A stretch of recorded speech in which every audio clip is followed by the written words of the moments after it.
Taekwondo beast with monstrous arms versus old man. Insane fight. When you think of Taekwondo, you imagine lightning-fast kicks, agile footwork, and elite athletes with lean, flexible builds. What you don't expect is a man built like a bodybuilder, with arms the size of tree trunks, stepping onto the mat. Even more unexpected? His opponent is a quiet, gray-haired man in his 60s, with no visible muscle, no intimidating presence, and a calm, almost casual demeanor. But what followed was one of the most bizarre and unforgettable moments in modern martial arts. This is the story of an underground match that pitted raw power against refined technique. A matchup that proved once again, in Taekwondo, size isn't everything, it's setting the stage, a viral showdown. The fight took place in a regional martial arts expo, not a sanctioned championship, but a semi-public event meant to showcase diversity in combat styles. Fighters from different disciplines were invited, and the rules were kept relatively open to allow stylistic expression. The man with the monstrous arms was known locally as Tank. A former amateur powerlifter, he had only recently taken up Taekwondo. With biceps pushing 20 inches, he had become an online sensation thanks to his sparring videos, most of which featured him overwhelming smaller fighters with aggressive pressure and sheer brute force. His kicks weren't elegant, but when they landed, they shook the room. His opponent, Master Yoon, a retired Taekwondo instructor from Korea, now living in the US. He had decades of experience, but little public recognition. At 62, his body looked worn, but those who had trained under him knew. His timing was razor sharp, and his understanding of movement was at a completely different level. Round 1, collision of worlds. From the moment the match began, the contrast was startling. Tank exploded forward, trying to close the distance and land a punch. Yes, a punch. Even though Taekwondo heavily emphasizes kicks, his fighting style was messy but powerful, more like street brawling than technical martial arts. Master Yoon didn't flinch. He didn't even move backward. Instead, he pivoted slightly off the center line and delivered a quick, snapping side kick to Tank's midsection. The sound echoed through the arena. Tank stumbled but stayed on his feet. He charged again, more frustrated this time, and tried to grab. Master Yoon slipped out, this time answering with a spinning hook kick that grazed Tank's shoulder. It wasn't a knockout shot, but it was precise and clean. The audience was starting to realize this wasn't a joke. This was skill versus strength, and skill was winning. Understanding the dynamics.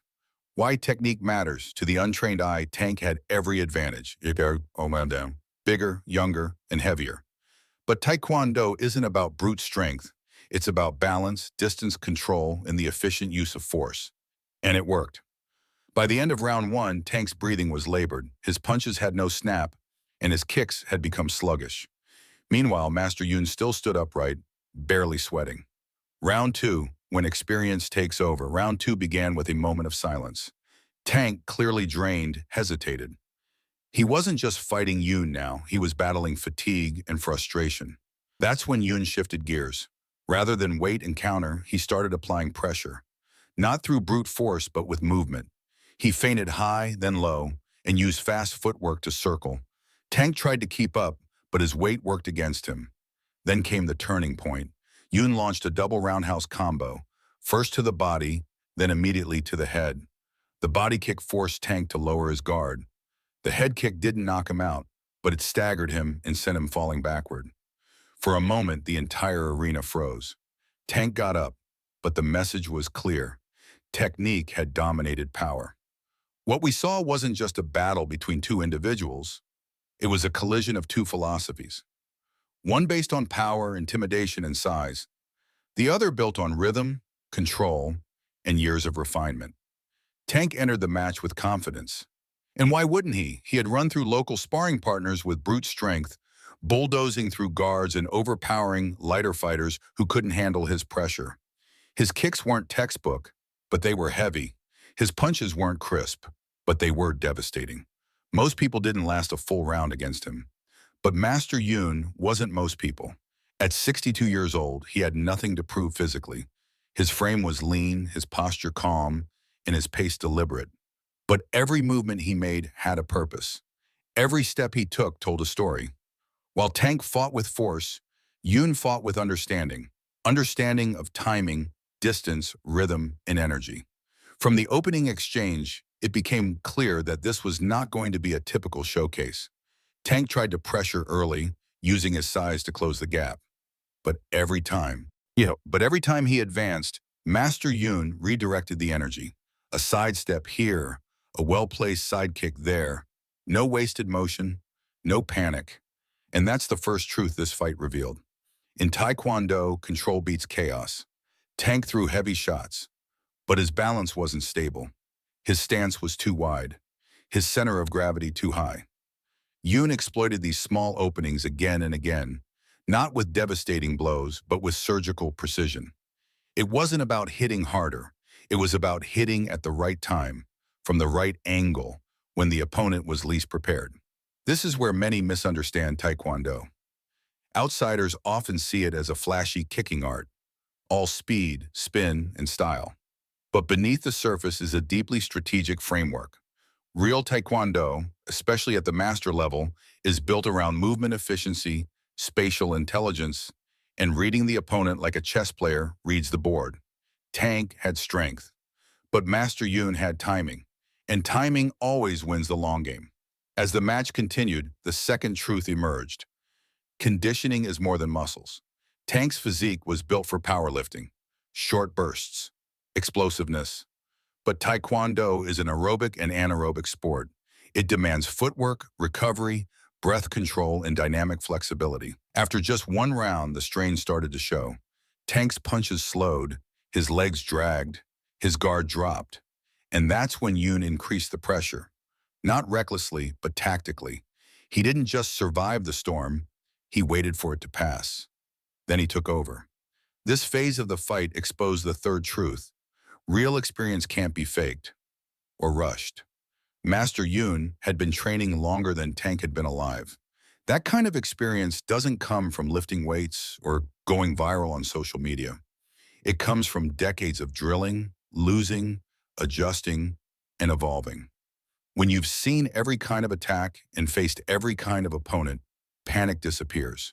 There's no fear, only calculation. That's why Master Yoon looked so calm. Even as Tank came charging with all his might, there was no reaction rooted in fear, only movement rooted in knowledge. And that leads us to the final truth.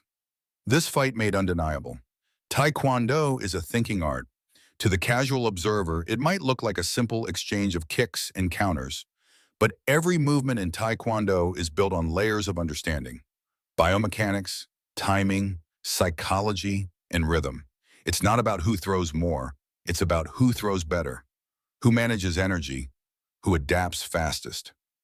In the end, Tank wasn't defeated by a knockout punch or a dramatic spin kick. He was worn down, outmaneuvered, and mentally dismantled. By the time the final buzzer sounded, the crowd wasn't cheering for the power they expected. They were clapping for the control they witnessed. And that's what made this fight important. It reminded everyone watching that Taekwondo is not just for the young, the strong, or the explosive. It's for those who study, those who stay patient, those who train to understand, not just to dominate. The fight between Tank and Master Yoon was more than viral content.